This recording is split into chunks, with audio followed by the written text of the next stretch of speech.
एक लड़की शहर के एक घर में पहुंची और उस घर के दरवाजे की नम प्लेट पर डॉक्टर अनुराधा काले लिखा हुआ देखकर चौंक जाती है और दरवाजा खटखटाती है। बड़बड़ाते हुए अनुराधा ने दरवाजा खोला। इतनी सुबह सुबह कौन आ गया है? और घंटी ना बजाते हुए दरवाजा पीट रहा है। देखा तो सामने एक साधारण कपड़े पहने लड़की खड़ी है। उसकी आंखें देखकर लग रहा था जैसे बहुत रोई हो। अनुराधा ने पूछा, कौन हो और क्या काम है? इस पर उस लड़की ने धीरे से कहा, मुझे शुक्ला जी से मिलना है। इस पर अनुराधा जी ने कहा, पर वो अब यहाँ नहीं रहते। 24 दिन पहले ही मुझे घर बेच चले गए। लड़की ने पूछा, चले गए? कहाँ चले गए? वो तो ये घर बेच के अपने बेटे के पास, अपनी बहू के पास विदेश चले गए। ये सुन वो लड़की जोर जोर से रोने लगी और चक्कर खाकर गिरने लगी। अनुराधा ने उसे सहारा दिया और घर के अंदर ले जाकर उसे सोफे पर बैठाया। उसके आंसू थमने का नाम ही नहीं ले रहे थे। वो सिसकियां भरकर रोए जा रही थी। अनुराधा ने उसे पानी पिलाया और चुप करवाया और पूछा, क्या हुआ? तुम इतना क्यों रो रही हो? मुझे बताओगी? लड़की ने अपनी साड़ी के पल्लू से आंसू पोंछे और कहने लगी, मेरा नाम कावेरी है और मेरी माँ शुक्ला जी के यहाँ ही रहते थे। मेरी माँ शुक्ला जी के यहाँ पिछले 25 सालों से खाना बनाने और उनके बेटे आयुष को संभालने का काम करती थी, क्योंकि आयुष के मम्मी पापा दोनों ही नौकरी करते थे। हम यहाँ ऊपर सर्वेंट रूम में ही रहते थे। वो लोग बहुत अच्छे थे। हमको छत के साथ साथ 2 वक्त का खाना और कुछ रुपए मिल जाते हैं। मैं और उनका बेटा आयुष, हम दोनों हम उम्र थे। आयुष इस शहर के नामी स्कूल में पढ़ने जाता था, मैं एक छोटे सरकारी स्कूल में। सब बहुत अच्छा चल रहा था। देखते देखते मैंने 12वीं की परीक्षा भी पास कर ली और कॉलेज में आ गई। पर अब माँ बड़ी थोड़ी कमजोर हो गई थी। वो जितना काम नहीं कर पाती थी, इसलिए मैं माँ का काम में हाथ बटाने लगी और मेरी पढ़ाई भी छूट गई थी। और एक दिन मेरी माँ की तबीयत बिगड़ गई और उनका देहांत हो गया। मेरे ऊपर मुसीबत का पहाड़ टूट गया था। अब मैं क्या करती?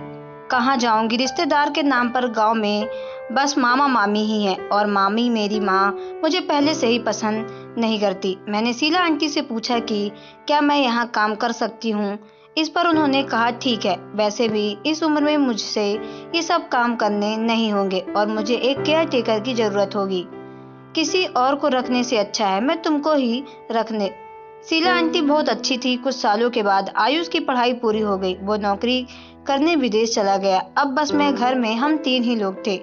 मुझे आश्रय के साथ साथ पैसे और खाना मिल रहा था। अब मैं अपनी पढ़ाई पूरी करने का सोचा। खाली समय में पढ़ाई करती। 2 साल निकल गए। इसी बीच आयुष विदेश से सिर्फ 2 बार ही घर आया। इस बार आयुष को विदेश आए 1 महीना हो गया और वो विदेश नहीं गया अब तक। एक दिन अचानक ही शीला आंटी ने मुझसे पूछा, कावेरी, क्या तुम आयुष से शादी करोगी? उनके इस सवाल से मैं हैरान हो गई। मैंने कहा, आंटी ऐसा कैसे संभव है? मैं इतनी पढ़ी लिखी नहीं हूँ और आपके घर में काम करती हूँ। इस पर शीला आंटी ने कहा, मुझे आयुष के लिए एक समझदार लड़की चाहिए जो इस घर को संभाले और आयुष का ध्यान रख सके। इसलिए मुझे तुमसे अच्छा कोई नहीं लगा और मैं कहने लगी, कोई जल्दी नहीं है, सोच कर बता देना। मेरे लिए ये फैसला बहुत कठिन था क्योंकि उनका ये प्रस्ताव मुझे हैरान कर रहा था। पर मैं आंटी और आयुष को बचपन से जानती थी, इसलिए मैंने हाँ कर दिया, क्योंकि मेरे लिए ये एक सपने से कम ना था। मेरी और आयुष की शादी का दिन तय हो गया। शीला आंटी ने कहा, शादी में सिर्फ घर के लोग होंगे और शादी मंदिर में साधारण तरीके से करेंगे, क्योंकि वो नहीं चाहती कि कोई भी ये कहे कि नौकरानी को बना रही है, जिससे किसी का भी दिल ना दुखे। शादी का दिन आ गया। आयुष की पत्नी और इस घर की बहू बन गई। सब सपना ही था। मैं बहुत खुश थी। सब मेरा ध्यान रखते। आयुष भी मुझे किसी भी चीज की कमी महसूस नहीं होने देता। पर बस एक अजीब सी बातें थी जो मुझे परेशान कर रही थी। शादी के बाद से आयुष और शीला आंटी दोनों ही मुझे बच्चा जल्दी पैदा करने के लिए बोलने लगे थे और मैं शादी के 2 महीने बाद ही गर्भवती हो गई थी। सब कुछ ध्यान रखते आयुष इसी बीच 2-3 बार विदेश भी गया। मुझे बेटा हुआ, मैं खुश थी। पर अब घर में सबका व्यवहार बदल रहा था। आयुष अब मुझे सीधे मुंह बात तक नहीं करता था और रोज लड़ाई करता और आयुष का मूड खराब देख शीला आंटी भी मुझे बात बात पर खरी खोटी सुनाती। ऐसे 6 महीने बीत गए। फिर एक दिन अचानक से आयुष ने मुझे कहा कि मैं कावेरी तुमसे डिवोर्स लेना चाहता हूँ, मैं तुम्हारे साथ नहीं रह सकता। मुझे समझ नहीं आ रहा था कि क्या हो रहा है। शीला आंटी भी कुछ नहीं बोली। साल भर तक में तलाक हो गया और मेरा बच्चा मुझे ना देकर आयुष को दे दिया गया, क्योंकि वह खुद को का पेट पालने में असमर्थ थी। वैसे भी गरीब की सुनता कौन है। मुझे घर से जाने के कह दिया गया। अब मेरे पास गांव जाने के अलावा कोई रास्ता भी नहीं बचा था। इसलिए मैं दिल पर पत्थर रखकर अपने बेटों को छोड़कर गांव मामा मामी के पास चली गई। गांव में भी मामी ने मुझे बातें सुनाई और कहा कुछ दिनों अपने लिए कोई और ठिकाना ढूंढ ले। मैं अपने बच्चे के बिना नहीं रह सकती थी। उसकी याद बार बार सताती। वो अपनी माँ बिना कैसे रहेगा, ये सोचकर मैं बहुत बेचैन हो उठती। इसलिए सोचा एक बार आयुष से बात कर लूं कि मुझे पत्नी के रूप में ना सही पर एक नौकरानी की तरह इसी घर में रहने दे, जिससे मैं अपने बच्चे के पास रह सकूं। बस इसलिए ही मैं यहाँ आयुष से मिलने आई थी। उसकी बात सुन अनुराधा जी की आंखें नम हो गई और फिर कावेरी ने अपने सूटकेस में से एक फोटो निकालकर अनुराधा को दिखाई। उस फोटो में कावेरी, आयुष और उनका बेटा था। कावेरी ने कहा मेरे पास बस यही एक फोटो है। इस फोटो में अपने बेटों को देख मुझे सुकून मिलता है। अनुराधा सोचने लगी कोई ऐसा किसी के साथ ऐसा कैसे कर सकता है। इतने में कावेरी उठ के खड़ी होती और कहती है अच्छा आंटी मैं चलती हूँ। अनुराधा उससे पूछती है कहाँ जाओगी। इस पर कावेरी कहती है पता नहीं अभी कहाँ जाऊंगी। अनुराधा कुछ सोचती और कहती वैसे मैं एक डॉक्टर हूँ और मेरे पास समय नहीं होता, इसलिए मुझे कोई घर की देखभाल करने वाला और खाना बनाने वाला चाहिए। क्या तुम वो सब करोगी। कावेरी अनुराधा को धन्यवाद कहते हुए हाँ कर दिया काम के लिए।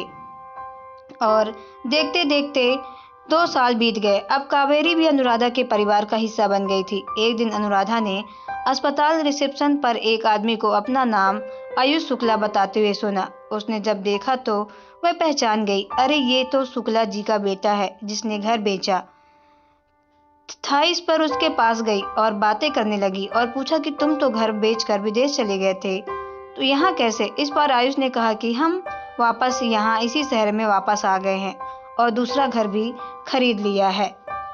फिर डॉक्टर अनुराधा आयुष और उसके परिवार को अगले दिन शाम को खाने पर आने को कहा और कहती है आयुष भी कहता है हाँ मैं जरूर आऊंगा, बहुत दिन हो गए हैं घर देखे।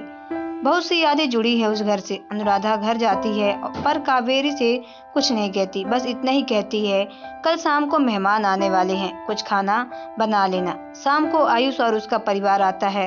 अनुराधा उन्हें बैठने को कहती है। इतने में शुक्ला जी घर देखते कहते हैं पुरानी यादें ताजा हो गई, बहुत दिन हो गए इस घर को देखे। अनुराधा आवाज लगाती है कावेरी पानी लेकर आओ। कावेरी नाम सुनते ही तीनों एक दूसरे की तरफ देखने लगते हैं। इतने में कावेरी पानी लेकर आती है और उन्हें देख चौंक जाती है। वो अपने बेटे की तरफ देखती है और दौड़कर उसे गले लगा लेती है और बहुत रोती है। अनुराधा कावेरी को चुप कराती है और उन सबको गुस्से से कहती है आप सबको सीधी सीधी लड़की जो कि आपके परिवार का हिस्सा थी, उसको उसके बच्चे से दूर रखकर शर्म नहीं आई। कावेरी पूछती है क्या किया मेरे साथ, क्यों। कुछ देर बाद चुप रहते हैं। फिर आयुष कहता है मैंने तुम्हें कहाँ कहाँ ना ढूंढा। कावेरी कहती है मैंने ये नहीं पूछा आयुष, मैं पूछ रही हूँ तुमने मुझे धोखा क्यों दिया। आयुष बताता है जब मैं नौकरी के लिए विदेश गया तो मेरी मुलाकात एक कंपनी में काम करने वाली विदेशी लड़की जेसिका से हुई। मैं जेसिका से एक दूसरे को पसंद करने लगे और पर जब घर में बताया तो माँ पिताजी ने शादी के लिए मना कर दिया। फिर मैंने जेसिका से शादी कर ली पर मैंने घर पर मम्मी पापा को नहीं बताया। कुछ समय बाद पता चला कि जेसिका माँ नहीं बन सकती तो मैं थोड़ा निराश हो गया और बाद में मेरे और जेसिका के बीच अनबन भी शुरू हो गई। हमने एक दूसरे को छोड़ने का फैसला किया। जब मैं घर आया तो मेरे यहाँ आने के बाद मैं बहुत गुमसुम सा रहता था क्योंकि मैं घर पर ये सब बातें नहीं बता पा रहा था। फिर एक दिन मम्मी पापा ने मुझे बहुत समझाया और शादी कावेरी से करने को कहा। मैं मान गया। अब मैंने सोचा कि मैं कभी विदेश नहीं जाऊंगा और यही नौकरी ढूंढूंगा पर एक नई जिंदगी शुरुआत करने को सोचने लगा। पर शादी के बाद कुछ समय बाद अचानक जेसिका का फोन आया और बोली कि तुमने यहाँ से नौकरी क्यों छोड़ दी। वो मुझे मनाने लगी, अपनी गलतियों के लिए माफी मांगने लगी। मेरा झुकाव फिर जेसिका की तरफ बढ़ने लगा। फिर चिंटू के पैदा होने के बाद मैं छोटी छोटी बातों पर कावेरी से झगड़ा करने लगा। मम्मी पापा को भी छोटी छोटी सी बातों पर तुम्हारे खिलाफ करने लगा ताकि मैं जसिका के पास फिर जा सकूं। और फिर मैंने तलाक ले लिया। मैं ये जानता था कि तलाक के बाद चिंटू मेरे पास ही रहेगा और मुझे जसिका के साथ साथ बच्चा भी मिल जाएगा। फिर मैं तुम्हें तलाक देकर मम्मी पापा और चिंटू को लेकर विदेश चला गया। तभी कावेरी ने कहा कि शीला आंटी, आप मुझे अपनी बेटी जैसी मानती हैं, फिर आपने आयुष का साथ क्यों दिया? शीला ने कहा कि जब आयुष विदेश कुछ दिनों के लिए घर आया तो बड़ा ही गुमसुम सा रहने लगा। हमने सोचा कि कोई अच्छी लड़की देखकर उसकी शादी कर देते हैं जिससे ये सब जसिका को भूल जाए। हमने इसे बहुत सी तस्वीर दिखाई पर इसने हमें मना कर दिया। पर जब मैंने आयुष को तुमसे बात करने को देखा लगा, तुझसे बात करके आयुष बहुत खुश रहता और तू आयुष से बचपन से जानती थी। हम सब भी तुम्हें जानते थे, इसलिए मैंने तुम्हारी शादी आयुष से करवा दी। पर मैं ये नहीं जानती थी कि आयुष पहले से ही जसिका से शादी कर चुका है। पर चिंटू के पैदा होने के कुछ दिनों बाद आयुष परेशान रहने लगा। एक दिन मैंने उसे फोन पर बात भी करते सुना कि मैं कुछ दिनों में विदेश आ जाऊंगा। तब मुझे शक हुआ कि फिर मेरे और तुम्हारे अंकल जी लाख पूछने के बाद आयुष ने हमें बताया कि वो जसिका से पहले ही शादी कर चुका था और वो वापस अब जसिका के पास चिंटू को लेकर विदेश जाना चाहता है। जसिका भी ये सारी बातें जानती है। हमने आयुष को बहुत समझाया पर वो नहीं माना और उसने हमसे कहा कि तलाक के बाद वो चिंटू को लेकर विदेश चला जाएगा और कभी वापस नहीं आएगा और हमें भी अपने साथ चलने को कहने लगा। हमने बहुत सोचा कि हम अपने बेटे और पोते के बिना कैसे रहेंगे, इसलिए हमने ना चाहते भी आयुष के साथ दिया और उसके साथ विदेश चले गए। ये कहते कहते कावेरी से माफी मांगने लगी। तभी डॉक्टर अनुराधा को शक हुआ और पूछा कि जब आप विदेश वापस यहाँ आए तो क्यों जसिका कहाँ है और आयुष कावेरी को क्यों ढूंढ रहा था? आयुष ने कहा, जब हम वहाँ जसिका के घर पर ही रहने लगे थे कुछ दिनों तक सब कुछ अच्छा चला, फिर मम्मी पापा और चिंटू के लिए उनका व्यवहार बदलने लगा। वो कहने लगी कि वो इन सब के साथ नहीं रहना चाहती और इन्हें सब कुछ झेल नहीं सकती। जसिका अब अधिकतर पार्टियां करने लगी थी, उसे हम सबसे कोई मतलब नहीं था। चिंटू पर भी इस माहौल पर बुरा असर हो रहा था। मम्मी पापा भी इस माहौल से नहीं रह पा रहे थे। जब जसिका से मैंने इस बारे में बात की तो वो बिगड़ गई। वो कहने लगी कि अगर तुम्हें इतनी ही दिक्कत है तो तुम इन्हें लेकर यहाँ से निकल जाओ। फिर हमने फैसला किया कि वापस आ गए क्योंकि वहाँ घर किराए से लेना महंगा था। अब मैं वहाँ रहने नौकरी के अलावा कोई मकसद भी नहीं था। यहाँ आकर मैंने तुम्हें बहुत ढूंढा, यहाँ तक कि तुम्हारे गांव मामे मामी के घर भी गया था। किसी को कुछ पता ही नहीं था कि तुम कहाँ हो। हम सबको माफ कर दो कावेरी, अपने घर को चलो। कावेरी कहती है, घर? कौन सा घर? जिसने मुझे धोखा दिया, अपने बच्चे से दूर रखा और चुप हो जाती। तब अनुराधा कहती, कावेरी, मैंने तुम्हें अपने बच्चे के लिए तड़पते हुए देखा है। उसे माँ और बाप दोनों की जरूरत है। चली जाओ। कुछ देर सोचने के बाद कावेरी कहती है, मैं उस घर में एक पत्नी और एक बहू के रूप में नहीं जाऊंगी। मैं बस अपने बेटे के लिए जाऊंगी और एक माँ का फर्ज निभाने जाऊंगी। अगर आपको सबको मंजूर है तो मैं चलने को तैयार हूँ। शुक्ला जी कहते हैं, बेटा, हमने बहुत बड़ी गलती की है, माफ कर दो। तुम जैसा चाहोगी वैसा ही होगा, बस तुम चलो। अनुराधा की आंखों में आंसू आ जाते हैं और कहती हैं कि जाओ कावेरी, अपने बेटे के साथ। ये घर भी तुम्हारा है, जब मन करे आ जाना। तो दोस्तों, आपको स्टोरी कैसी लगी कमेंट बॉक्स में जरूर बताएं। अगर आप हमारे चैनल पर नए तो चैनल को सब्सक्राइब करके बेल आइकन को प्रेस कर लें ताकि आने वाली सभी वीडियो का नोटिफिकेशन आपके मोबाइल पे सबसे पहले पहुंचे, क्योंकि मैं ऐसे ही वीडियो आप लोगों तक लाती रहती हूँ। तो चलिए मिलते हैं नेक्स्ट वीडियो पे। Okay bye, take care. तब तक के लिए अच्छे से रहो, खुश रहो, धन्यवाद।